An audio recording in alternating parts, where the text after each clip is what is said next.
חל הבלגן, אבל אני לא יודע עכשיו שהוא אבל יהיה לכם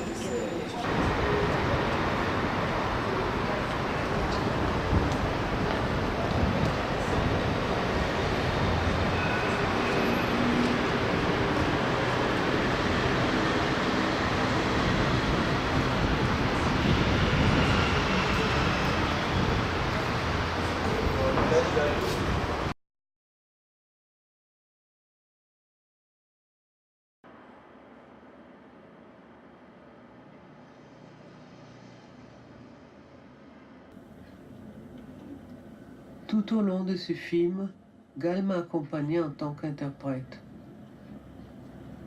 Sa passion pour la langue des signes est liée à sa grand-mère, Aviva.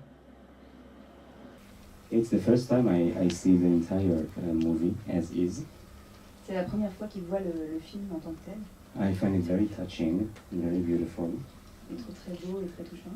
Also, I find it quite surprising because my own personal experience, also as I share in the movie, I saw my deaf grandparents signing between them.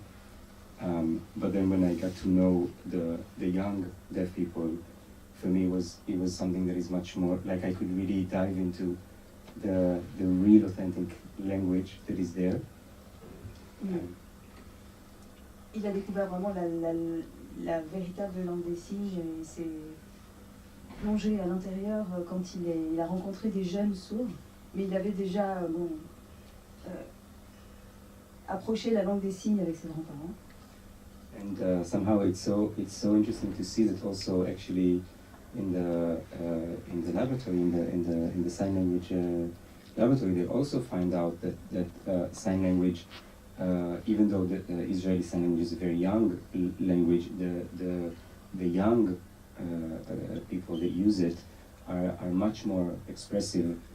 In a way, I find it quite surprising because it somehow feels like when you go into the hearing society, so somehow there is maybe a bit of I don't know, maybe people are just a bit more lazy, or they use a bit more slang, or like they're not using proper language. But actually, in sign language, specifically also what from my own experience and as I see in the movie, is the opposite. Yeah. So it's too much. It's the opposite. Like somehow it comes from it's people are not like it's people are the young deaf signers are really into making this language like something that is very big and rich.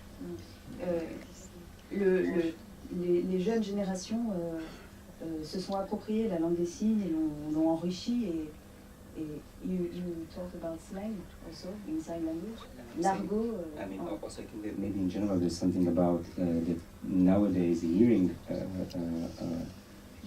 youngsters are more using slang and are less into like speaking really appropriately the language, but actually in the Israeli sign language, in the case, it actually really shows the opposite. That's what I find quite interesting. C'est-à-dire que dans la langue parlée, en fait, les jeunes générations sont plutôt dans on va dire l'argot de la langue, la déformation de la langue, et puis on va plus vers une langue plus appropriée, que les jeunes s'approprient. Non, ce qu'il dit, c'est que c'est l'opposé dans la langue des signes israélienne, c'est-à-dire que les jeunes vont plus vers la langue. You mean the young signers in Israeli sign language are more like Hebrew?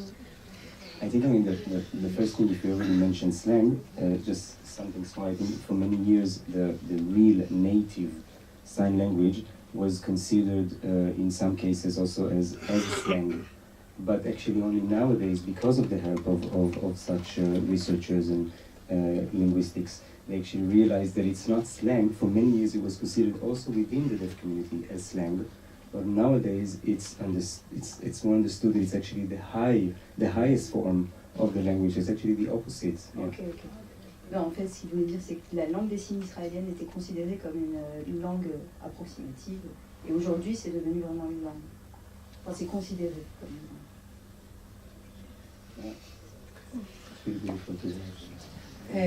What I wanted just... Bon, on va parler en hébreu.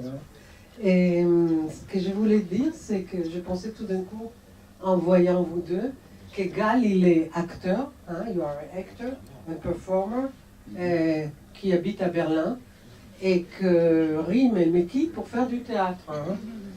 Et bon, j'arrivais pas à la convaincre de faire du cinéma, mais peut-être j'arrive à te convaincre d'apprendre la langue des signes. Donc voilà, comme quoi il y a un lien entre être acteur et parler la langue des signes. Macha Marti, אתה שחקן. Sylvie, qui est la présidente de l'Institut de tout le monde. Directrice, bon, on a dit que je ne vais pas dire président, je dis président. Et voilà, et on s'est rencontrés au moment où j'ai reçu le prix Édouard Glissant. Hein. C'est là où on s'est rencontrés. Et je dois raconter juste qu'Édouard, et que c'était il y a longtemps, je ne sais pas quand, mais Édouard qui a dit qu'il, bon, déjà il n'intervient pas, et il dit avant qu'il ne monte jamais sur scène quand on donne... et là, il était tellement content de voir d'une langue à l'autre qu'il est monté avec sa canne, il est venu de l'autre bout de la salle parce qu'il voulait être au fond, et qu'il est venu, voilà. Et c'est comme ça que voilà, encore ici, c'est d'une langue à l'autre. Hein. Bon, la parole est à toi. Voilà, je te remercie. Alors, évidemment, moi, c'est la première fois, finalement, que j'ai un contact avec cette langue, finalement. Parce que vraiment, je n'avais jamais d'abord vu des personnes parler en langue des signes. Je ne connaissais absolument pas. Pardon, excusez-moi. Voilà.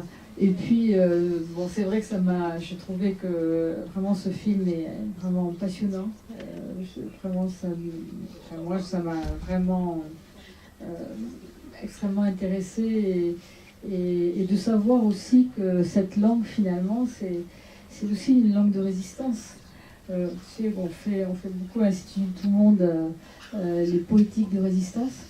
Et alors, enfin, pour moi, de voir que cette langue est aussi une langue qui a résisté, qui a été quand même interdite, et qui transmet beaucoup de choses. Et notamment beaucoup de choses même du corps, par ce rapport qu'il y a avec le corps, qui engage totalement le corps, et finalement qui va créer une sorte de... on parle de syntaxe, je crois, du corps, et qui va peut-être nous restituer une sorte de mémoire du corps, par ces gestes qui sont créés, qu'on invente. Là j'étais fascinée par les comédiens, enfin, qui inventent des gestes, hein, et qui retrouvent finalement peut-être des choses qu'on a peut-être oubliées, et qui signifient beaucoup et que l'on partage. Donc pour moi, ça a été très très fort et je vais m'y intéresser beaucoup plus. Voilà. Ouais. Je pense juste par rapport aux acteurs qui inventent, parce que justement, vous vous rappelez de cette discussion qu'elle fait les cris ici, hein, tandis que normalement, il se fait là. Et c'est ce qui a fait qu'un des acteurs dit, mais pourquoi tu l'as fait là? D'habitude, les cris autour de la bouche. Et la palestinienne aussi, comme elle n'a pas dû comprendre, elle dit, c'est comme un taureau, c'est les taureaux, hein, parce qu'elle fait crier, au lieu de le faire à côté de la bouche, elle le fait à côté des yeux. Mais toi, tu m'as dit oui, parce qu'en langue des signes, hein, on crie. Mais parce qu'on crie vraiment avec les yeux. On peut crier, et ça, c'est une fonction du corps qu'on retrouve là, et qu'on a certainement oublié. Et c'est ça, pour moi, c'est ça qui est important. Parce qu'on crie aussi avec les yeux, on dit autre chose, c'est un autre cri. Mais peut-être c'est très important pour moi. Et puis, d'une façon que, par exemple, la poésie en langue des signes, ce sont des jeux de configuration des signes. Par exemple, ça, c'est cette configuration-là. Alors, ça va pas être facile avec mais je vais t'aider. Voilà. Cette configuration-là, au lieu d'être là, c'est-à-dire que là, c'est un vocabulaire standard, j'imagine.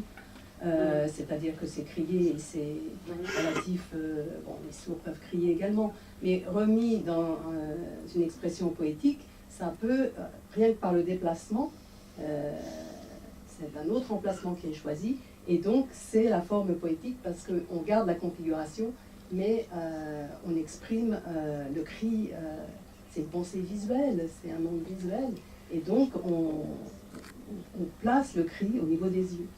Vous avez dit la forme phonétique et moi j'ai entendu la forme politique. Elle a dit Vous avez dit politique avant, alors ça va. Et ce qui est impressionnant aussi, on l'a vu, c'est ce signe de pitié qui, avec ce signe de prothèse et qui joue, et tout ça joue, ça aussi c'est une configuration, et qui pour faire déformer, normalement déformer, parce que j'ai compris c'est ça, et finalement c'est mis là, et donc ça... Il fait un jeu de mots. Il fait un jeu de signes, hein, pour le coup, c'est un Ouais. jeu de signes, et c'est tout... Et ce que j'ai beaucoup aimé aussi, c'est quand Gall expliquait des éléments de la langue fa, et C'est l'authentique. c'est où ce un que- geste, en fait, un geste traduisait une phrase en entier. Quand il, Oui, mais je veux dire, c'est la langue authentique. C'est la vraie langue du ciné qui parle sourd entre eux. Parce que parfois... oui, mais ça m'a marqué parce que Oui, oui. voilà, on ne fait pas des phrases comme nous avec voilà, c'est un seul geste. Alors, un Mais seul- on fait des phrases. Hein. oui, mais alors... Alors, j'ai peut-être pas compris. De mon point de vue, le père Gall n'est pas là, hein, mais ça c'est pas partir, ça c'est partir, d'accord? C'est partir, c'est le signe standard, on dit partir. Mais si on dit partir à la maison, on va positionner la maison et on va y partir. Là, c'est pas partir à la maison. Je rétablis un peu les choses parce qu'on peut aussi partir ailleurs. On part, je sais pas où. Mais il faut quand même dire vers où on part. Et donc il faut positionner, il faut localiser. Donc il faut deux signes. Mais Monique, oui, je te laisse le micro. Et quand tu fais des trucs... Ah oui, d'accord. Moi, le film m'a beaucoup impressionné, il m'a beaucoup parlé. Il m'a beaucoup parlé En parce signe il m'a beaucoup parlé en langue des signes, oui. Parce qu'au-delà de ma fonction d'interprète, j'ai eu aussi une fonction de membre du pôle LSF à l'Institut national des jeunes sourds de Paris et qui était entre autres missionné pour enseigner la langue des signes en interne au lycée professionnel, c'est-à-dire que les jeunes, alors quand on parle de langue émergente justement, des jeunes lycéens qui arrivent, puisque c'est un institut national donc de la France entière, et qui vont aborder un lexique technique d'un métier, puisqu'on a plusieurs filières professionnelles, telles que la menuiserie, telles que la coiffure, telles que l'imprimerie, etc., etc. Donc, il n'y a pas de lexique standardisé, en tous les cas, il n'est pas renseigné, il n'est pas publié, donc on avait cette fonction-là. Et on voyait dans les mains des jeunes émerger les signes au bout de 2 ans, par exemple, d'études et d'enseignement au sein de l'établissement. C'est eux qui ont inventé le... C'est pas, alors inventé, ça émerge. Il y a plusieurs propositions parce que c'est ce qu'appelle Christian Cuxac l'iconisation de l'expérience. Ça part d'une expérimentation, une tâche à effectuer, une tâche à effectuer avec un outil spécifique. Et au fur et à mesure de l'apprentissage de cette tâche, le professeur, bien souvent, il a appris la langue des signes standard dans les centres de formation, mais il n'y a pas de lexique spécifique des métiers, par exemple, en langue des signes. Et c'est-à-dire qu'il y a plusieurs propositions au départ, et c'est vrai aussi pour les nouvelles technologies qui doivent être aussi renseignées en langue des signes. On a vu Internet, par exemple, le signe Internet, maintenant c'est celui-ci, mais ça n'a pas été établi comme ça, créé en disant aujourd'hui, il y a Internet, on va créer ceci. Non, il y a différentes propositions. La France est grande. Dans une région, on va avoir cette proposition de signe, dans une autre, et puis avec les voyages, les déplacements, etc. Finalement, c'est la communauté qui valide en tout dernier le signe qui va être retenu et le plus utilisé. Donc en fait, c'est dans le temps. C'est pour ça que j'hésite beaucoup sur sur le mot créer parce que ça émerge de différentes propositions et ensuite le signe est validé. Mais il reste encore des régionalismes, mais avec des variantes d'une région à l'autre. Pour Internet, non, mais il y a des signes, par exemple. Pour YouTube, par exemple, vous avez YouTube. Il y aura encore, mais c'est pas encore validé. Donc à chaque fois, eh ben, on ajuste sa communication. Ah bon, tu dis YouTube comme ça, donc bon. Et au final, va y avoir un signe qui va être retenu parmi. Et ça a été notre travail à l'INJS de Paris. J'ai aussi fait des missions internationales de formation de professionnels sourds où la langue des signes n'était pas encore enseignée. Et là aussi, et ce qui m'intéressait dans le film, c'est les langues émergentes, mais c'est aussi la mise en contact de plusieurs langues qui font émerger une langue. Par exemple, l'ISL, elle émerge du contact de plusieurs langues des signes.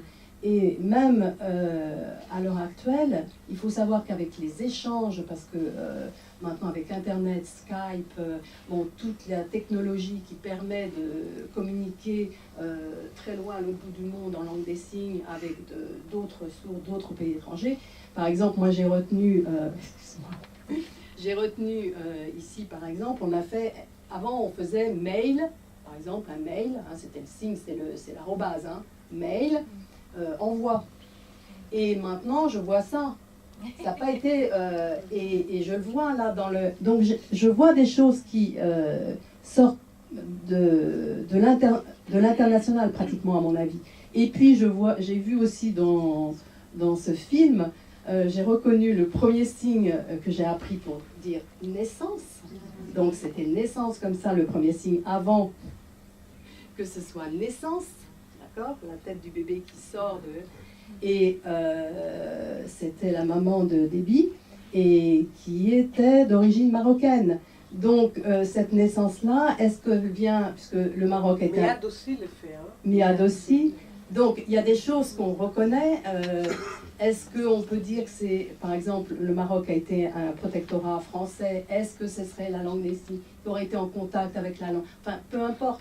Mais ce qu'il faut retenir de ce film, c'est qu'une langue naît du désir de s'exprimer, d'être compris, de se comprendre, de communiquer, d'échanger, que ce soit entre sourds, quand il y a des populations, par exemple juives, qui arrivent de plusieurs continents et qui se retrouvent sur un même sol et qui doivent communiquer entre eux, que ce soit aussi pour les langues locales. Les langues locales, alors moi je corrobore tout à fait ce qui est dit, c'est-à-dire que je me suis déplacée au Brésil, dans une petite île qui est au nord du Brésil, Fortaleza, et où à l'île Maurice et aux îles Seychelles, et il y a des langues des signes qui empruntent la gestuelle même. Il y a une gestualité entendante, une co-gestualité entendante, quand les personnes et les sourds au contact d'échanges avec les entendants empruntent cette gestualité pour l'incorporer à la langue des signes. Donc il y a tout cet échange que là j'ai retrouvé aussi. Il y a aussi cette transmission transgénérationnelle qui est très touchante et qui peut même sauter une génération, puisque dans le cas de Gall par exemple, ça a sauté une génération, où il y a aussi la transmission de cette maman sourde Déby à sa petite fille entendante, et c'est sa première langue, la petite fille, c'est sa langue maternelle. Ça corrobore encore une fois, et ça nous parle parce qu'on vient de sortir d'une conférence sur Françoise Dolto qui était la seule psychanalyste qui s'est intéressée à la langue des signes et qui l'a préconisé très tôt, dès le plus jeune âge.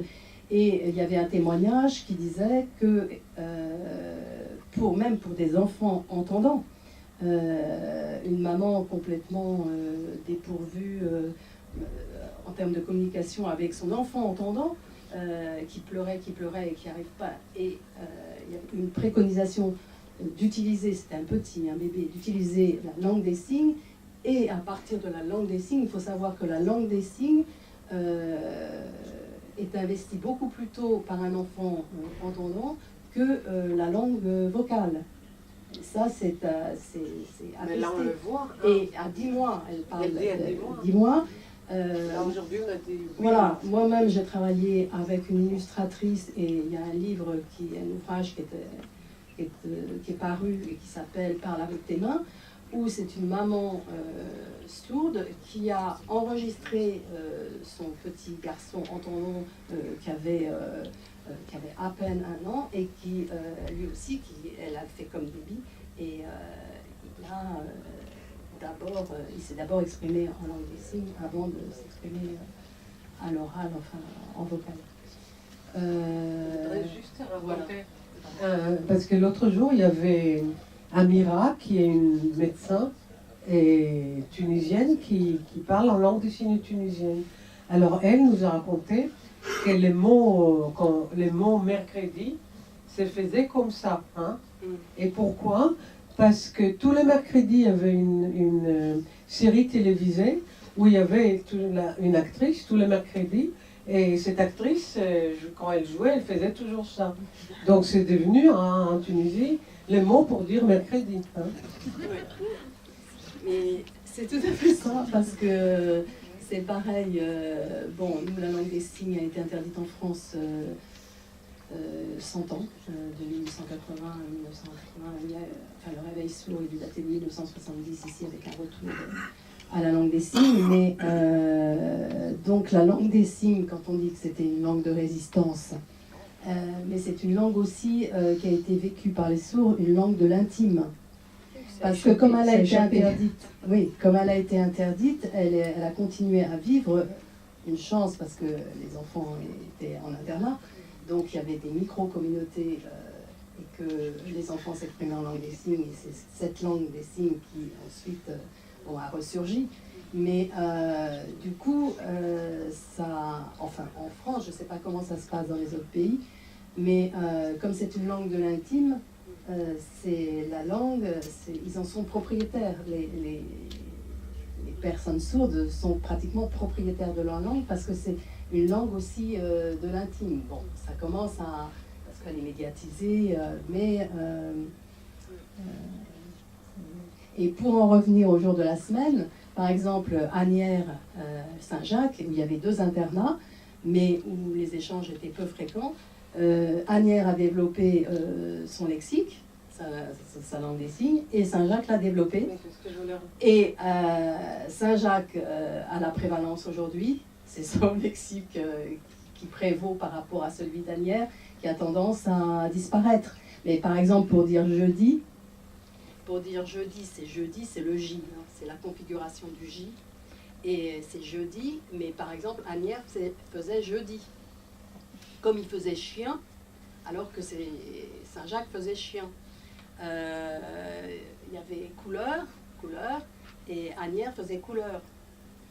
Et puis un autre internat, je dis n'importe quoi, mais je sais que, je ne sais plus si c'est à Metz ou dans un autre internat, où effectivement jeudi c'était, parce que c'était le jour de la douche. Donc c'est tout à fait ce que vient d'illustrer Nourrit.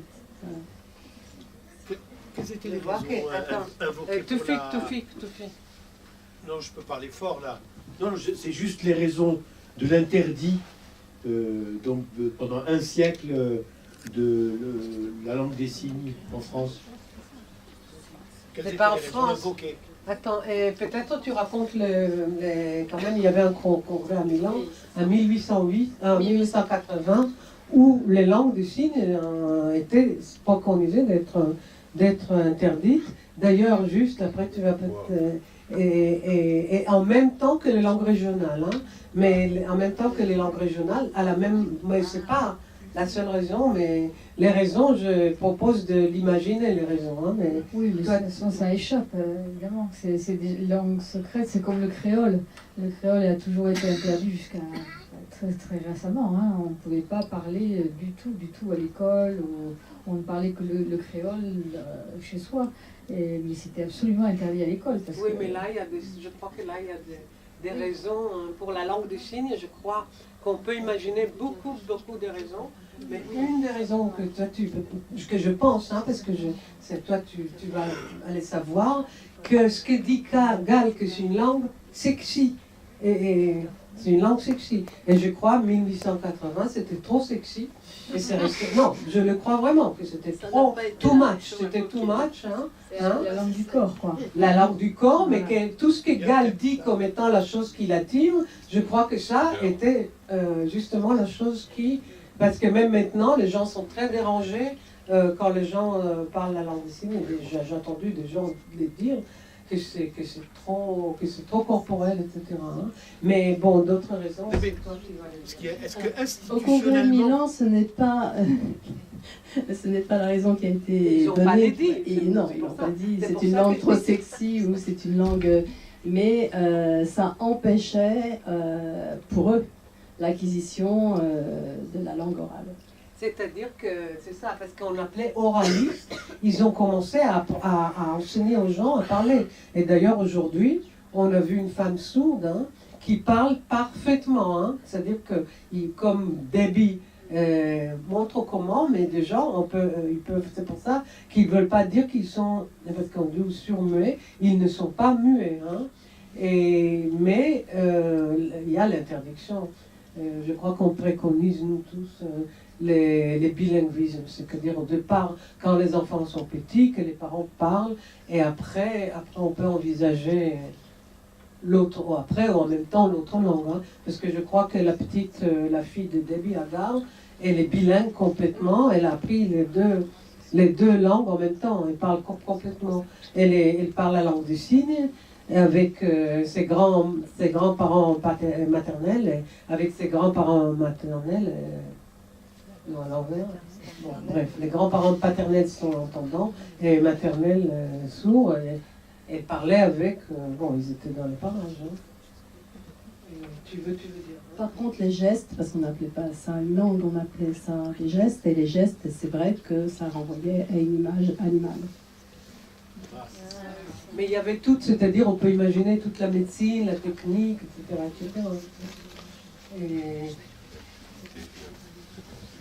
Et aussi c'était considéré comme une maladie et pas comme une langue en soi. Donc c'est pour ça qu'elle n'a pas été considérée comme telle et qu'elle a été enlevée. Parce qu'à cette époque-là, ils voulaient guérir cette maladie et ils pensaient notamment que la langue des signes pouvait engendrer des maladies motrices, etc. Et donc du coup, c'est pour ça aussi, il y a aussi ce côté médical. l'idéologie hygiéniste. Ce que je voudrais dire aussi, c'est que les enseignants, c'était les enseignants dans les instituts sourds, étaient ceux qui étaient le plus opposés à la langue des signes. Qu'ils ne parlaient pas eux-mêmes. Qu'eux-mêmes ne parlaient pas, et toute leur formation les poussait à faire, il faut que les gens comprennent le français ou l'anglais ou n'importe quelle langue, et surtout pas qu'ils se mettent dans la langue des signes qu'en plus eux ne comprenaient pas, et à laquelle ils étaient complètement opposés. C'était une réaction de tous les enseignants des langues des sourds. Il y a eu une fois, tu te rappelles, il y avait un professeur qui a enseigné chez les sourds et qui disait exprimait cette même forme. C'est le fait de ne pas reconnaître que c'est une langue en fait, c'est ça. Et que donc il faut que la personne passe par la langue parce que c'est ça qui est humain. Et si on considère que c'est pas une langue. Qu'est-ce que tu dis? Je pense que l'idée c'est que c'était pas reconnu comme une langue et donc on voulait que chaque personne puisse accéder à l'humanité qui était de passer par la langue. Oui. À partir du moment où on reconnaît que c'est une langue, bon, parce qu'il n'y avait pas de pensée. Dans l'humanité. On imaginait que les sourds n'avaient pas de pensée. Mais voilà. C'est ça. C'est-à-dire qu'on justement, on pensait qu'il ne pensait pas, que la pensée, c'est... Et... Bon, je crois qu'on va s'arrêter là. Il y a encore 10 000 questions. Et merci d'être là. Le film continue. Hein. Je vais encore dire que le film reste à l'affiche. Merci à vous deux.